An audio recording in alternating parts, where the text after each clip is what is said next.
Hi everyone, welcome to JR Tutorials. I am your friend Rahul Jaiswal. Friends, आज का video बहुत ज्यादा important होने वाला है 11th स्टैंडर्ड के साइंस स्ट्रीम्स के बच्चे के लिए, क्योंकि यार उनका फेवरेट सब्जेक्ट हम लेकर आ गए हैं। क्या है फेवरेट सब्जेक्ट? सभी का चहेता बायोलॉजी सब्जेक्ट। जी हाँ दोस्तों, अक्सर बहुत सारे स्टूडेंट ऐसे होते हैं जिनको बायोलॉजी पढ़ने में काफी ज्यादा मजा आता है, क्योंकि यार वो हमारे बारे में, ह्यूमन बींग्स के बारे में, एनिमल्स के बारे में, प्लांट्स के बारे में बहुत अच्छी तरीके से उसमें दिया होता है। इसके लिए उनका इंटरेस्ट जागता है। लेकिन जिन्होंने नहीं लिया है कोई बात नहीं, बायो आप फिर भी नॉलेज लेने के लिए पढ़ सकते हो। जिन्होंने लिया हुआ है यार 11th स्टैंडर्ड में बायोलॉजी, उनको तो पढ़ना है। पहला चैप्टर ऑलरेडी स्टार्ट किया है हमने, तो आज हम लेकर आ गए हैं लेक्चर नंबर 2, दूसरा लेक्चर लेकर आए दोस्तों। और आज 3 ऐसे बेहतरीन टॉपिक पढ़ने वाले हैं। सबसे पहला पढ़ेंगे हर्बेरियम क्या होता है, बोटैनिकल गार्डन क्या होता है, और लास्ट में म्यूजियम पढ़ेंगे। ये 3 टॉपिक इतना बेहतरीन तरीके से समझाऊंगा कि पूरा का पूरा कॉन्सेप्ट क्लियर हो जाएगा। बस आप लोग को क्या करना है, थोड़ा सा हमारे साथ बने रहना है, प्यार दिखाते रहना है और इस वीडियो को अपने सारे दोस्तों तक पहुंचाना है, ताकि वो लोग भी अपना कंसेप्चुअल नॉलेज को बेहतरीन तरीके से क्लियर कर पाए। क्लियर है? वादा करो मेरे से शेयर करोगे जरूर से, ठीक है? तो चलो शुरुआत करते हैं बिना किसी देरी के। तो सबसे पहले हमारा जो टॉपिक है, चैप्टर का नाम लिविंग वर्ल्ड है। हमने आपको पूरा एक्सप्लेन किया था प्रीवियस लेक्चर्स में कि लिविंग वर्ल्ड मतलब क्या होता है, कि हमारी दुनिया जो है ना लिविंग वर्ल्ड की, यानी लिविंग थिंग्स की, इसमें बहुत सारी डाइवर्सिटी है। कौन कौन सी चीजें होती है, उनकी क्या विशेषताएं होती है, क्या कैरेक्टरिस्टिक्स होती है, ये सभी चीज मैंने एक्सप्लेन किया हुआ है। करेक्ट है? तो आज उसके आगे की चीजें, यानी कि जो हमारा बायोडाइवर्सिटी है, उसमें हमने बहुत सारी चीजें देखा। जैसे प्रीवियस लेक्चर्स में मैंने बताया था कि हम लोग को बहुत सारी चीजें पढ़नी है। तो इसमें सबसे पहला चीज जो है हमारे लिए वो है हर्बेरियम। तो ये हर्बेरियम होता क्या है, ये हम लोग यहां पे थोड़ा सा फोकस करेंगे। तो सबसे पहले हर्बेरियम की अगर मैं बात करूं कि ये जो हर्बेरियम होता है, इसका एक्चुअली एक प्रॉपर वर्डिंग है, यानी कि हर्बेरियम, नाम से सुनो हर्बेरियम। तो ये हर्बेरियम में जो स्टार्टिंग का 4 वर्ड दिख रहा है आपको, it is called as the herbs. Herbs मतलब क्या होता है, जैसे जड़ी बूटी हम लोग बोलते हैं। जैसे कोई भी मेडिसिनल प्लांट होता है या फिर छोटे छोटे जो प्लांट्स होते हैं उसको हम लोग पौधा बोलते हैं, हर्ब्स बोलते हैं। क्या बोलते हैं उसको? मैं पेड़ नहीं बोलूंगा, ट्री नहीं बोलूंगा, प्लांट नहीं बोलूंगा, उसको मैं बोलूंगा हर्ब्स। आपने पढ़ा ना बचपन में, हर्ब्स होता है, श्रब्स होता है, कांटेदार झाड़ीदार श्रब्स बोलते हैं उसको, फिर एक प्लांट होता है, फिर एक ट्री होता है, ठीक है ना, प्लांटलेट्स एंड ट्रीज। तो इसमें हर्ब्स लिखा हुआ है, यानी कि कुछ ऐसे प्लांट होते हैं जिनको क्या किया जाता है, सुखा के स्टोर करके रखा जाता है। That is nothing but the herbarium. तो एक्चुअल में ये जो हर्बेरियम है, इसको एक बायोलॉजिस्ट ने क्या किया था, कॉइन किया था, यानी कि नाम रखा था। जैसे हमारा नाम हमारे मम्मी पापा या फिर पंडित रखते हैं, करेक्ट है, ऐसे ही रखते हैं, वैसे यहां पे इस हर्बेरियम वर्ड को यहां पे कॉइन किया गया था एक बायोलॉजिस्ट, जिनका नाम था पिट्टन डे टोरेफोर्ट। क्या था? पिट्टन डे टोर्नेफोर्ट। आप लोग याद रख सकते हो, फिल इन द ब्लैंक्स वगैरह में पूछा जाता है कभी कभार। तो पिट्टन डे टोर्नेफोर्ट में ये हर्बेरियम का जिक्र किया था, ये नाम को कॉइन किया था, और ये उन्होंने अपने बुक में भी मेंशन किया हुआ है, जिसका नाम है बुक का एलिमेंट्स। एलिमेंट्स बुक है जो कि इनके द्वारा लिखा गया है, और उसमें ये चीज मेंशन किया हुआ है, ये आपको ध्यान में रखना है। अब एग्जैक्टली हर्बेरियम का जो मतलब है, जो मैंने आपको बताया, तो हर्बेरियम का मतलब क्या है कि herbarium is nothing but the dried plant specimen. ये जो डायग्राम आपको यहां पे नजर आ रहा है कि ये क्या है, यहां पे आप देख पा रहे हो कि ये एक प्लांट है, ये सूखा हुआ प्लांट है, जैसे गुलाब का पेड़ हो गया, ठीक है, समझ लो ये आपका क्या है, गुलाब का पेड़ है। एक हम लोग क्या करते हैं, जैसे जो मजनू वाले लोग होते हैं, मजनू समझ रहे हो, मजनू का मतलब क्या होता है, तो मजनू वाले लोग क्या करते हैं, अरे यार उनकी समझ लो कोई एक है, नेहा है, समझ लो अब ये नेहा है, तो नेहा ने एक गुलाब दे दिया। अब वो गुलाब को इतना वो लोग संभाल के रखते हैं, बुक में दबा के रखते हैं, गुलाब एकदम चिपक जाता है, पतला हो जाता है, प्रेस हो जाता है, और उसको लगभग 6-6 महीना, 1-1 साल, 2-2 साल तक वैसे का वैसे रखते हैं। तो जब उसको निकाल के आप देखोगे तो वो गुलाब क्या हो गया होता है, एकदम चपटा हो गया होता है और सूख गया होता है। तो वही जो गुलाब सूख गया है ना दोस्तों, चपटा हो गया है, उसी चीज को अगर मैं एक व्हाइट शीट के ऊपर लगा दूं, चिपका दूं, एंड उनके बारे में कैरेक्टरिस्टिक्स और उसके प्लांट के कैरेक्टरिस्टिक्स के बारे में, उसके पार्ट्स के बारे में, उसका नाम क्या है, प्लांट का कौन से कैटेगरी से बिलोंग किया, उसका फाइलम क्या है, वो सभी चीज अगर मैं लिख दूं और एक लेबल बना दूं, इसको क्या बोलते हैं, ये जो पार्ट दिख रहा है इसको लेबल बोलते हैं, अगर मैं लेबल बना दूं, उसके बारे में इंफॉर्मेशन लिख दूं, तो ये कहलाएगा हर्बेरियम। क्या कहलाएगा? हर्बेरियम कहलाएगा। एक एक चीज बारीकी से बताऊंगा, फिर से ध्यान से सुनना। ओवरव्यू तो मैंने बता दिया हर्बेरियम क्या होता है, लेकिन सुनो ध्यान से। तो सबसे पहले जैसे मैंने बताया कि ये क्या है, एक ड्राइड प्लांट स्पेसिमेन है, मतलब कोई भी पर्टिकुलर एक प्लांट होता है, हर्ब्स होता है, उसको हम लेते हैं, उसको सुखाते हैं। सबसे पहले क्या किया जाता है, उसको प्रेस किया जाता है, प्रेस मतलब चपटा किया जाता है। अब आप अपने जो स्त्री होता है ना घर में, प्रेस करते हैं जिससे कपड़े, उससे भी कर सकते हो। ये हम लोग को प्रोजेक्ट मिला था जब मैं 11th स्टैंडर्ड में था, तो हमें ये प्रोजेक्ट मिला था हमारे हाफ ईयरली एग्जाम के लिए। बोला गया था कि कुछ भी आप अपने मन का एक प्लांट ले लो, पर उसके बारे में इंफॉर्मेशन पता होना चाहिए। ऐसे प्लांट लो, उसको प्रेस करो, चपटा करो, उसको व्हाइट शीट पे, चार्ट पेपर पे चिपकाओ, उसके बारे में इंफॉर्मेशन लिखिए, और ये आपका प्रोजेक्ट है, तो शायद आप लोग को भी दिया जाएगा, तो आप कर सकते हो। तो क्या करना होगा, जो भी प्लांट आप ले लो उसको प्रेस करो, उसको ट्रीट करो, ट्रीट यानी कि अच्छे से केयर करो, प्रॉपर तरीके से प्रेस करने के बाद ट्रीट करो, और उसको माउंट करो, मतलब एक व्हाइट स्टिकर माफ कीजिएगा, ये क्या है, चार्ट पेपर, एक व्हाइट चार्ट पेपर ले लो, एक पेपर ले लो, उसके ऊपर चिपका दो। एंड उसके बाद जो पेपर होगा, सबसे पहले तो वो स्टैंडर्ड साइज का होगा, एक पर्टिकुलर साइज आता है, वो स्टैंडर्ड साइज के पेपर में आप चिपका दो, तो आपका क्या बन जाएगा, हर्बेरियम बन जाएगा। और हर्बेरियम में जो इंफॉर्मेशन लिखा जाता है वो क्या लिखा जाता है, बेसिक तौर पे डेट लिखा जाता है कि आपने वो प्लांट को कब चिपकाया, ठीक है, यानी कि वो प्लांट कब से सूख रहा है तो डेट हो गया। उसके बाद प्लेस ऑफ कलेक्शन, यानी कि वो प्लांट को आपने किस जगह से कलेक्ट किया हुआ है। प्लेस ऑफ इंफॉर्मेशन, जैसे मैंने प्रोजेक्ट बनाया था तो मैं बोईसर में ही पढ़ता था, मेरा जो शहर है, तो वहां से मैंने क्या किया था, कुछ भी मुझे दिखा, एक पेड़ लेके आया मैं, ठीक है, और वो पेड़ के बारे में मतलब एक गेंदा बोलते हैं ना, गेंदे का फूल, मैरीगोल्ड शायद इंग्लिश में बोलते हैं उसको, जो हम लोग तोरण वगैरह बनाने के टाइम यूज करते हैं, वो वाला पेड़ का था। तो उसका मैंने छोटा सा कट करके लाया था और उसमें एक फूल भी था, तो मैंने उसको चिपका दिया, पहले प्रेस से दबा दिया, एटलीस्ट एक दिन तक मैंने उसको दबा के रखा एक बुक के अंदर, फिर प्रेस किया, सुखा दिया, एंड उसके बाद व्हाइट चार्ट पेपर चिपका दिया, उसके बारे में गूगल से इंफॉर्मेशन निकाला एंड लिख दिया, बन गया मेरा हर्बेरियम। तो आपको क्या करना है, प्लेस कहां से कलेक्ट किया वो, उसके बाद में उसका डिटेल्ड इंफॉर्मेशन क्या क्या है भाई, उसका जीनस क्या है, स्पीसीज क्या है, उसके नाम क्या है, वो सभी चीज आपको लिखने पड़ेंगे, डिटेल इंफॉर्मेशन, साथ ही में उसके कुछ कैरेक्टरिस्टिक्स होंगे ना उसके बारे में। जैसे समझ लो ये रोज का प्लांट है, एग्जांपल के तौर पे ये किसका प्लांट है दोस्तों, ये रोज का प्लांट है। तो ये रोज प्लांट का कुछ ना कुछ कैरेक्टरिस्टिक होगा ना, इसके जो ये जो लीव्स दिख रहे हैं आपको, ये जो लीव्स होंगे इसके कुछ कैरेक्टरिस्टिक होंगे, कौन सा आता है, ट्राइमेरस आता है, पेंट्रामेरस आता है, इसके जो गुलाब के जो फूल है वो किस प्रकार होते होंगे, उसका जो ब्रांचेस है ये किस प्रकार होता है, इसमें जो कांटेदार झाड़ियां आती है वो बर्ड आता है, कलियां बोलते हैं वो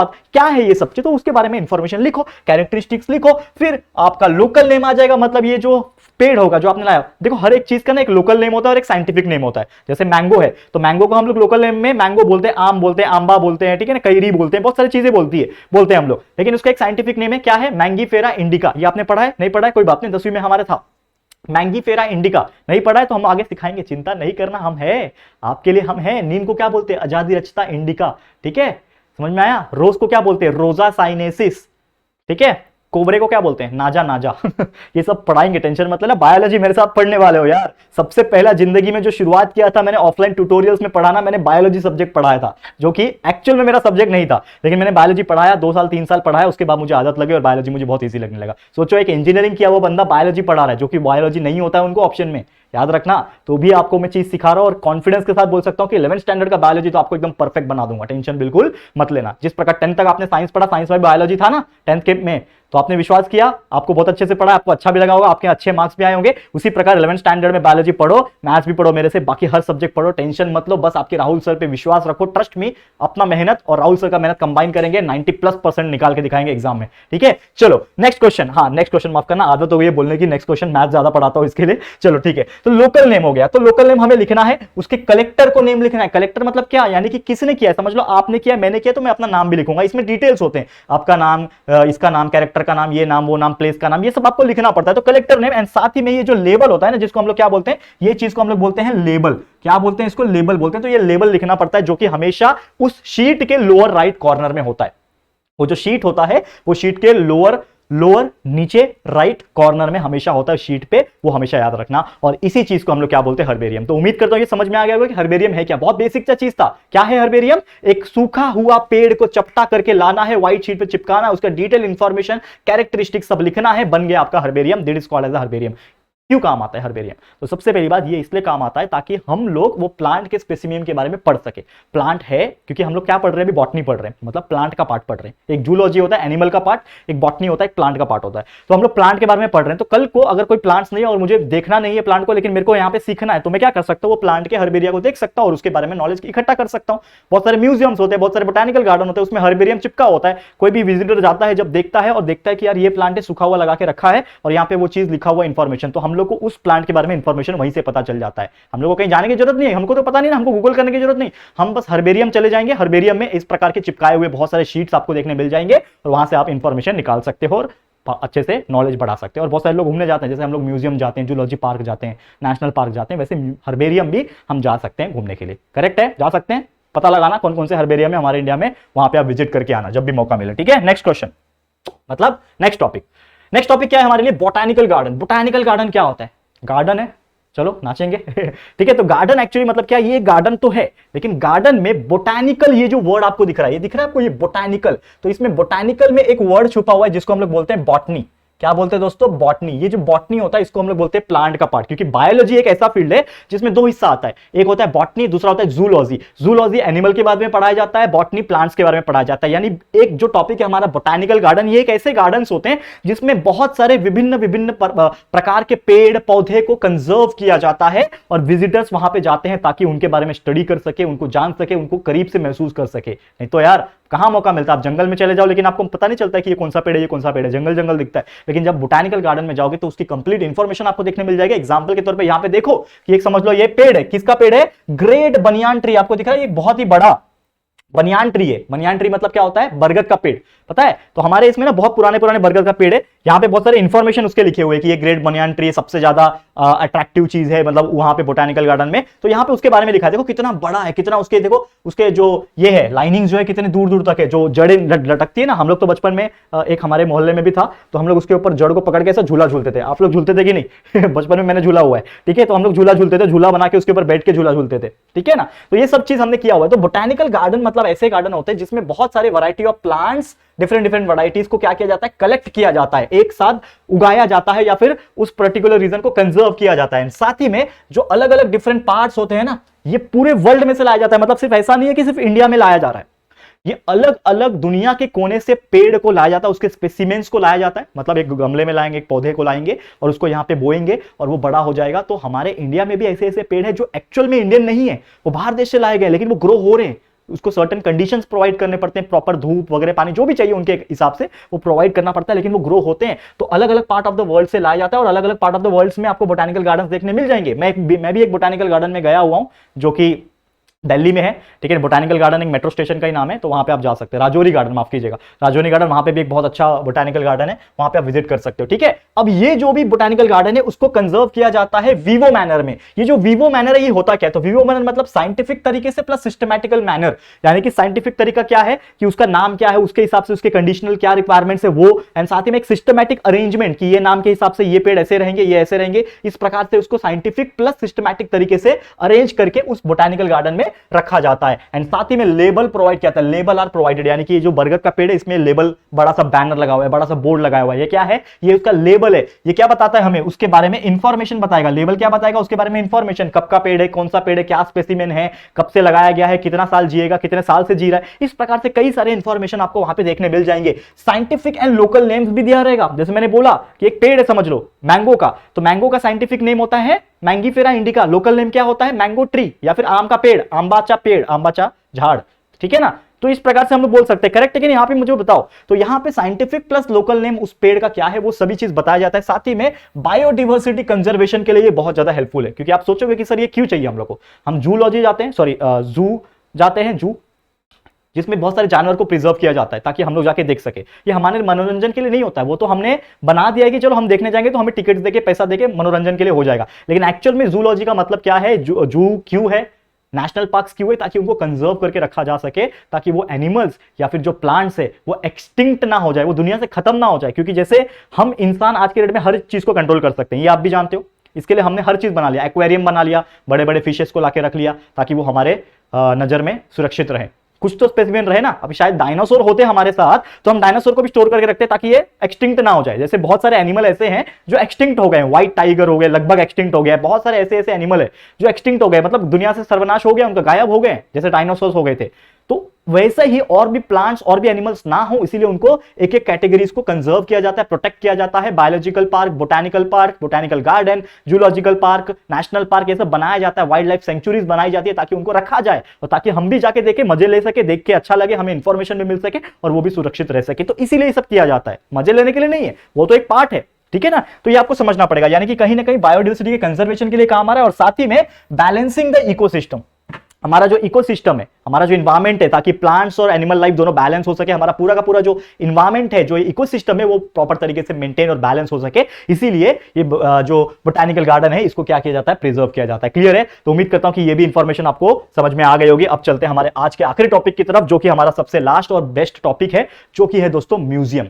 अब ये म्यूजियम क्या होता है ये सभी लोग जानते हैं, मुझे ज्यादा बताने की जरूरत नहीं है। लेकिन ये जो म्यूजियम है ना, ये इतना बेहतरीन चीज है कि आप एक चीज समझते हो कि हम कहीं पे भी जब जाते हैं, कहीं पे भी दुनिया में किसी कोने में जाओ, तो आपको एक ना एक म्यूजियम जरूर देखने मिलेगा। तो ज्यादातर म्यूजियम जो होते हैं वो क्या करते हैं? बहुत सारे आर्टिफैक्ट्स को जमा करते हैं। आर्टिफैक्ट्स मतलब कोई भी ऑब्जेक्ट हो सकते हैं। जैसे आप मुंबई वगैरह में जाओगे, छत्रपति शिवाजी महाराज का म्यूजियम है, ठीक है ना। अब बहुत सारे ऐसे ऐसे जगह जाओगे, वहां पे अलग अलग नाम से म्यूजियम बनाए गए, वहां पे अलग अलग चीजें हैं। जैसे छत्रपति शिवाजी महाराज की तलवार, संभाजी महाराज की तलवार, ऐसे कई सारी चीजें में आप फॉरेन कंट्री जाओगे तो रिवॉल्वर देखने मिल जाएगा, ठीक है ना, कोहिनूर डायमंड किसी म्यूजियम में रखा होगा, है कि नहीं। तो ऐसे कई सारे म्यूजियम्स होते हैं, लेकिन ये जो म्यूजियम की बात हो रही है वो स्पेशली बात हो रही है बोटानिकल चीजें से रिलेटेड, यानी कि बॉटनी से रिलेटेड। यानी कि अगर कोई भी म्यूजियम में कलेक्शन एंड प्रिजर्व हो रहा है प्लांट्स और एनिमल्स का, वो होता है म्यूजियम।